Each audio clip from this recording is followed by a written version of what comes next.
It's 2 a.m. and you're still browsing. Can't sleep. Can't turn your mind off. Yeah. Well, turn that shit off, motherfucker, cause it's time to motherfucking sleep.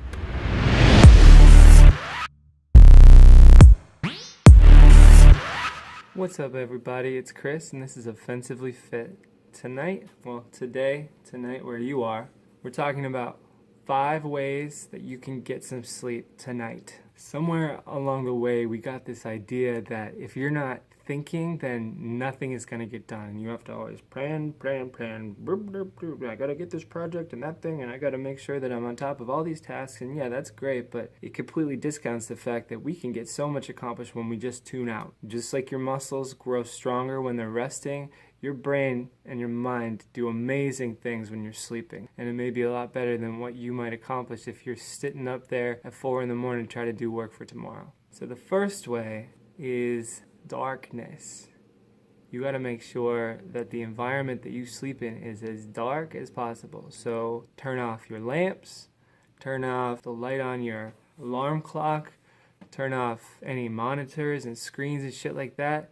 Maybe put up some blackout curtains to block the big fucking purple Planet Fitness sign across the street. When it's pitch black, it helps your brain to produce melatonin, which is your body's natural chemical for sleep.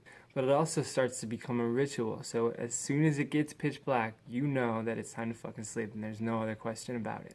Number 2, massage. A lot of people know that I'm a massage therapist, and I'm a huge proponent of massage to help myself relax before bed and to go to sleep. And it doesn't have to be fancy, doesn't have to be complicated, just simple stuff like you take your hands like this, you can just do small circles at your temples if that feels good. I like to go across my eyebrows, kind of squish them up like that. That feels really good. Circles on my forehead. When you start to touch these parts of your head, you can feel how much tension was in there from everything you did during the day. You can work on your scalp. You can even pull on your ears if that feels good. Go in your eyes.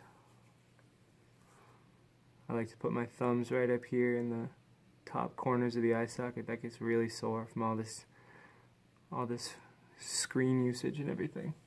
So that's just a really nice way to help your body to relax and to reduce tension so that you can fall asleep more easily. It's even better if you have a partner that you can trade with, but you just got to make sure that you know who's going to go first before you start, because if it's anything like my house, as soon as I put my hands on my girlfriend, she fucking passes out in like 2 seconds. So she has to do me first, because if she don't do me first, then I ain't going to get dead. And that's just how that shit go. Number 3 is breathing. Now, a lot of people think they're breathing, but they're not really breathing the way that they could to help to induce a sense of relaxation. So a lot of us breathe up here. We're caught up here because we're anxious and we're stressed through the day. I'm talking about bringing that back down into your lower abdomen. So if you take a hand or two and you place it on your lower abdomen, and you want to try to take a deep breath so that your abdomen expands outwards underneath your hand and pushes them forward. And then when you exhale, you're going to feel your hands sink back in. So you start the breath down in the lower abdomen, and it moves up through the rib cage, and then eventually reaches the upper chest if it even gets there. So all you really need to do is breathe in, breathe out,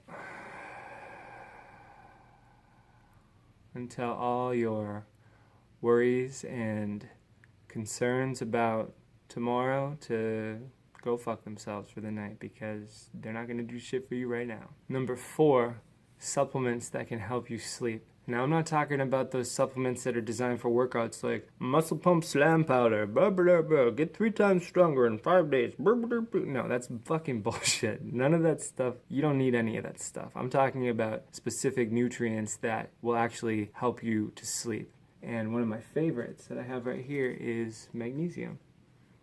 Now, that's the type that I take. And if you look on the back, you can see a specific form of magnesium is a combination of malate and bisglycinate. And these are chelated, means they're attached to amino acids. It's very absorbable by the body because there's a lot of types of magnesium that your body does not absorb well. It just goes right through you, and so it gives it a bad rap for causing diarrhea. If you see magnesium oxide, don't take that shit because that shit will run through you faster than fucking gas station sushi, and I'm not kidding, it's bad. If you want to pick up some of that magnesium, there's a link in the description below. Another one that I've used a few times is right here. It's called California Poppy Extract.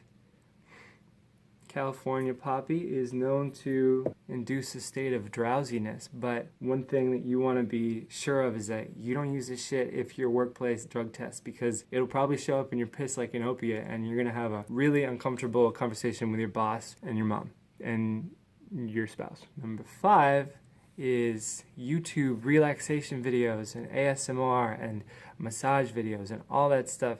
There's so many videos online that you can watch to help you relax before bed. And I know it's kind of counterintuitive because ideally we don't want to screen right up in our face before we go to sleep. So if you do decide to use these videos to relax, then you're going to want to install like Twilight if you use an Android phone. That will cut out the blue glare from the light so that it won't keep you up. Or if you're in your laptop, there's an app called Flux, which is f.lux, and that's free as well, and you can install that, and it will kind of dim down the screen so that you can watch things without it affecting your sleep cycle as much. If anybody's unfamiliar with ASMR, it's like Bob Ross the painter. He'd take that brush and the bristles would be like, and the sound of them on the canvas would just get me all tingly, and I'd be like, and then I'd fall asleep. And so everybody has what they call their triggers. So some people like hearing just skin rubbing. Some people like to hear the crinkly sound of plastic and whispers, and you name it. There's a weird video for everybody. So that's really it. 5 ways that you can get some sleep tonight. So if you have any questions and comments, then leave them below and turn this shit the fuck off and go to sleep because you fucking need it.